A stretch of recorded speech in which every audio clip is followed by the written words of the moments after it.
మీ పేరండి? నా పేరు రాచమల్ రాము అండి. ఏం చేస్తూ ఉంటారండి? బిల్డింగ్ కన్స్ట్రక్షన్ మెటీరియల్ రెంట్కి ఇస్తూ ఉంటా. మరేంటండి అమరావతి రాజధానికి అనౌన్స్మెంట్ అయింది. మీలాంటి వాళ్ళకి గతంలో పనులు ఉండేవి కాదనే వాళ్ళు, మరి రాజధాని అనౌన్స్ అయిన తర్వాత మీకు పెరిగినాయండి? పనులు ఏమైనా పెరిగినాయా? పెరిగిందండి.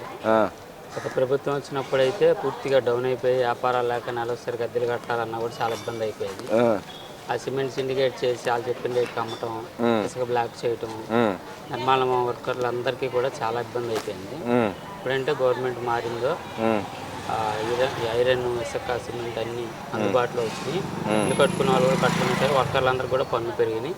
ఇప్పుడంతా బిజినెస్ కూడా అంత బాగానే ఉంది. అంటే జనాలు కూడా బిల్డింగ్ కట్టుకుంటున్నారండి? కొత్త కొత్త బిల్డింగ్లు కడుతున్నారా? కడుతున్నారు సార్. వరదలకు ఏ ప్రాంతం అయితే గురైందో సిమినారు, అంబేకాల్ అంతా ఒకసారి మీరు వెళ్ళి చూస్తే మొత్తం న్యూ కన్స్ట్రక్షన్స్ అలాగా బ్రహ్మాండంగా రన్ అవుతుంది. రియల్ ఎస్టేట్ కానీ అంతా అసలు అటువంటి ఏరియాలో ఇప్పుడే రన్ అవుతుంది అనుకున్నాం. 6 నెలలు అటు ఇటుగా ఉంది కానీ తర్వాత అంతా మామూలు అయిపోయింది.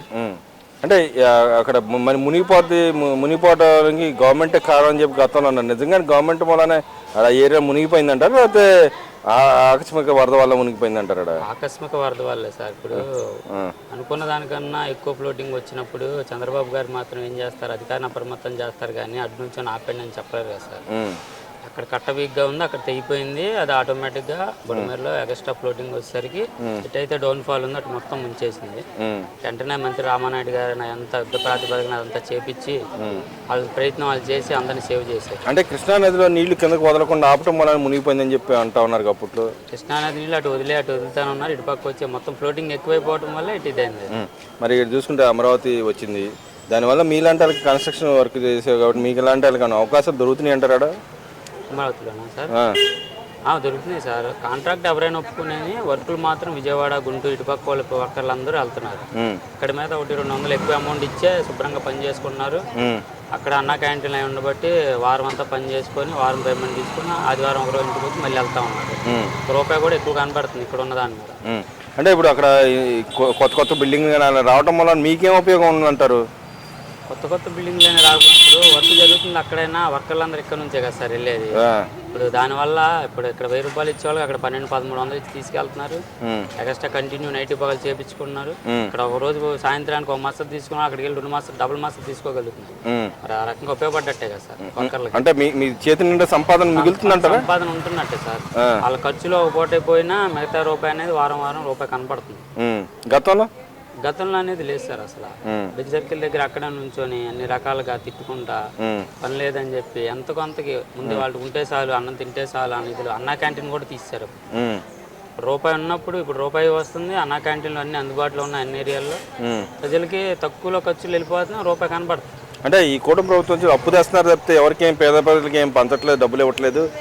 అప్పుల పాలైపోతున్నారు జనాలు, అందరూ బతకలేకపోతున్నారు. తిండికి కూడా ఇబ్బందిగా ఉంది, రేట్లన్నీ పెరిగిపోతుంది, నిత్యావసర వస్తువులు అని చెప్పి మాట్లాడుతూ ఉన్నారు. వైసీపీ వాళ్ళు వాళ్ళ కార్యకర్తలు చెప్పి మాటలేదు సార్. నెల వచ్చేసరికి జంక్షన్ గా పింఛన్లు అందరికి అందిస్తున్నారు. ఆ పథకాలన్నీ ఎవరి కాళ్ళకి అందుబాటు వెళ్ళేలా చూస్తున్నారు. ఇంకేం కావాలి? మిగతా పథకాలు కూడా నిదానంగా స్టెప్ బై స్టెప్ ఇచ్చేస్తున్నారు.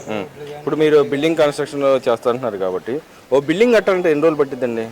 ఒక బిల్డింగ్ కట్టాలంటే చిన్నదైతే తక్కువ 6 నెలలు 7 నెలలు సార్. ఒక ఫ్లోర్ అయితే ఒక 60-70 గజాలు. అంతకుమించి పెద్ద దాన్ని బట్టి 1 year, 1.5 అపార్ట్మెంట్ అయితే 1.5 year అలా. ఏది ఒక బిల్డింగే మీరు చెప్తుంది. మరి అలాంటిది అమరావతి కడుతున్నారు కదా, ఇప్పుడు అమరావతి కడుతున్నారు, దాన్ని కడటానికి ఎన్ని రోజులు పట్టింది, ఎన్ని యుగాలు పట్టిద్ది అన్నట్టు మాట్లాడుతున్నారు వైసీపీ. నిజంగానే టైం బాండ్ పీరియడ్లో అవుతుందా లేకపోతే ఎమ్మంటే అయిపోద్ది అంటారు? అసలు టైం బాండ్ పీరియడ్లో అయిపోతారు. ఎందుకంటే ఒకరికే మొత్తం ఇస్తే మీరు అన్నట్టు లేట్ అవుతుంది. ఒక ఐకానిక్ బిల్డింగ్ ఉంది అదొకరికి, గవర్నమెంట్ ఆఫీస్ సంబంధించిన బిల్డింగ్ ఉంది అదొకరికి.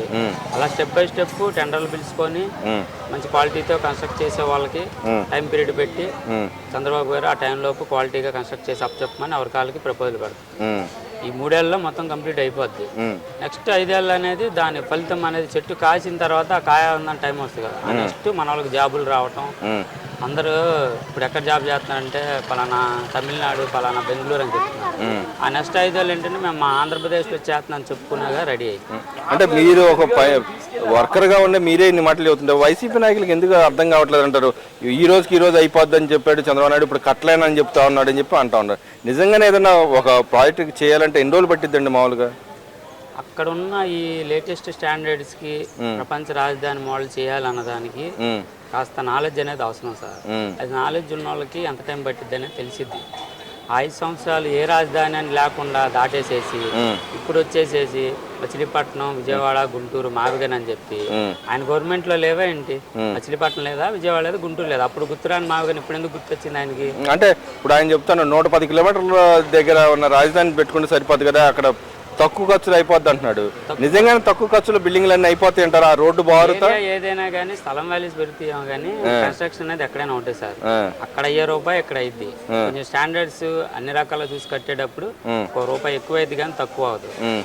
అది ఆయన 5 సంవత్సరాలు ఏం మాట్లాడదు. అంతకుముందు చంద్రబాబు గారు గవర్నమెంట్లో ప్రపోజల్ పెట్టినప్పుడు ఓకే మేము సపోర్ట్ చేస్తాం, రాజధాని అవసరం అన్నీ చెప్పాడు. ఇన్ని ఎకరాలు కావాలి, మేము సపోర్ట్ ఉంటాం అన్నాడు. అప్పుడు గుర్తురాలా అక్కడ రాజధాని పనికిరాదని.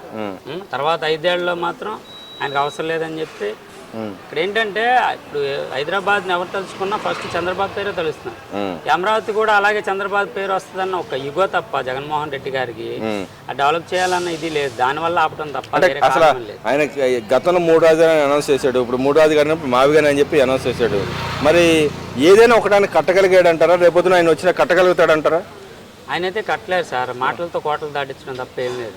5 సంవత్సరాలు ఇదే మావిగన్ పేరు పెట్టి ఆయన లైన్ చేయొచ్చుగా, సరిపోదు. 5 సంవత్సరాలు 110 కిలోమీటర్లు కలుపుకొని అన్ని అభివృద్ధి ఉంది, అంతా బాగుంది, జనాభా ఉన్నారు అన్నీ అన్నాడు. ఇప్పుడు ఆలోచిస్తే ఆయన 5 సంవత్సరాల్లో ఇదేదిగా. ఆంధ్ర రాష్ట్రం రాజధాని లేని ప్రాంతంగా ఉందంటే జగన్మోహన్ రెడ్డి గారు హయాంలోనే. అంటే చంద్రబాబు నాయుడు కట్టనంటున్నాడు, అందుకే రాజధాని వద్దు అనుకున్నాడు కాబట్టి ఈ రకంగా మభ్యపుచ్చుతున్నాడు జనాలు అని చెప్పి 2 లక్షల కోట్ల పైన ఖర్చు పెడుతున్నాడు తప్పితే ఏం ఉపయోగం లేదని మాట్లాడుతూ ఉన్నారు కదా. ఉపయోగం లేదైతే కేంద్ర ప్రభుత్వం ఫండ్స్ ఎందుకు శాంక్షన్ చేసింది సార్? ఉపయోగం ఉంది. దానివల్ల అన్ని రకాల అవకాశాలు కల్పిస్తారు. మేనిఫెస్టోలో చెప్పినట్టు ఇన్ని లక్షల మందికి ఉద్యోగాలు ఇస్తారు అని చెప్పారు. దానికి సపోర్ట్గా కేంద్రం సపోర్ట్ చేస్తుంది. వాళ్ళకి మన రాష్ట్ర ప్రభుత్వం వాళ్ళకి సపోర్ట్ చేస్తున్నాం. ఏదైనా సరే కొంత టైం పట్టింది సార్. ఇదేం పెనం మీద దోశ కదా వెంటనే ఇచ్చేయడానికి.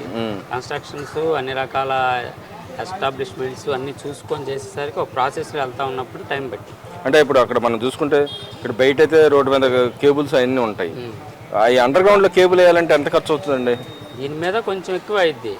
కాకపోతే ప్రపంచ స్థాయి రాజధాని అవుట్ ఆఫ్ లో సింగపూర్ అటు ఇటు పర్యటన చేశారు కాబట్టి ఆ స్టాండర్డ్స్ లో మనం కట్టబోయే రాజధాని అందరికీ ఒక ఇదిలాగా కనపడాలని చెప్పేసి చంద్రబాబు గారి ప్లాన్ అన్నది. నేను కూడా మొన్న మధ్య వెళ్ళాను, ఇక్కడ కూడా కనబడ అంత అండర్ గ్రౌండ్ కేబులే. మరి అంటే ఇక్కడ ఆకాశం కనిపిస్తుంది. మరి ఇక్కడ చూసుకుంటే అంత అప్పులు తెచ్చి కట్టాల్సిన అవసరం ఉంది, అంత డబ్బులు జనాల మీద భారం వేస్తున్నాడని చెప్పండి. నిజంగానే మీ మీద నేను భారం వేసాడంటారు జనాల మీద? ఇప్పుడు వరకు ఆయన భారం పడింది అంటారా? జనాల మీద అయితే రాజధాని పరంగా ఏ భారం పడలేదు సార్. అప్పు చేసిన దాని మీద రేపటి రోజున ఒక ఫలితం అనేది వస్తుంది సార్, కాకుండా అనేది ఉండదు. దానికోసం కొంత వెయిట్ చేయాలి. ఆయన చేసాడు అప్పు, ఫలానా కట్టానని చెప్పమనండి, అప్పు కనపడింది కానీ ఏది కనపడలా. అంటే ఆయన అప్పు కనపడుతుంది. అప్పు తెచ్చి ఆయన జనాలకు పంచాడంట కదా. వీళ్ళు ఏం పంచారు? పింఛన్లు ఇవే కదా సార్. అది ఆయన కాదు, ఏ గవర్నమెంట్ వచ్చినా పంపిస్తారు. అంతకుముందు చంద్రబాబు గారు పంచారు, ఈయన పంచారు, ఇప్పుడు చంద్రబాబు గారు పెంచి పంచుతున్నారు. ఏ గవర్నమెంట్ అన్నా ఒక ప్రాసెస్ ప్రకారం అలా వెళ్ళిపోద్ది. దాంట్లో ఎవరు చేసేది ఏం లేదు. జనాలకు ఉపయోగపడేది దాన్ని మారిస్తే రెవల్యూషన్ వస్తుందని ఎవరు మార్చరు. అందరికి ఉపయోగపడే అన్నా క్యాంటీన్ తీసాడు, ఇంకేమనుకోవాలి ఆయన. మీకు అభిమానం ఉందనుకో, రాజశేఖర రెడ్డి అన్నా క్యాంటీన్ ఏదో పెట్టుకోవచ్చు నాన్నగారి పేరు పెడతా అని చెప్పి ముందు చెప్పారు కదా. ఇదే ఆయన మైండ్ సెట్ అవుట్. ఏం చేసినా చంద్రబాబు పేరే కనపడిద్ది అక్కడ. అన్నా క్యాంటీన్ పెట్టినా కానీ అది ఆయన ఇదే కదా, అయితే కనపడి నేనేం పేరు పెట్టినా అది ఉండకూడదు. మరి ఆరోగ్యశ్రీ వీళ్ళు తీసేలేదు కదా, అదే ఎన్టీఆర్ ఆరోగ్యశ్రీ అని బట్టి ఆరోగ్యశ్రీ అనేది వాళ్ళ నాన్న పెట్టిందే కదా. ఎందుకు దాన్ని ఎందుకు మరి ఈయన మార్చలేపాడు అంటారు? చంద్రబాబు నాయుడు ఎందుకు మార్చలేదు అంటారు? ఎన్టీఆర్ ఆరోగ్యశ్రీ వైఎస్ఆర్ ఎన్టీఆర్ దాన్ని మార్చారు కదా సార్. మార్చారు, రన్ చేస్తాను ఉన్నారు కానీ అదేం ఆపలేదు కదా.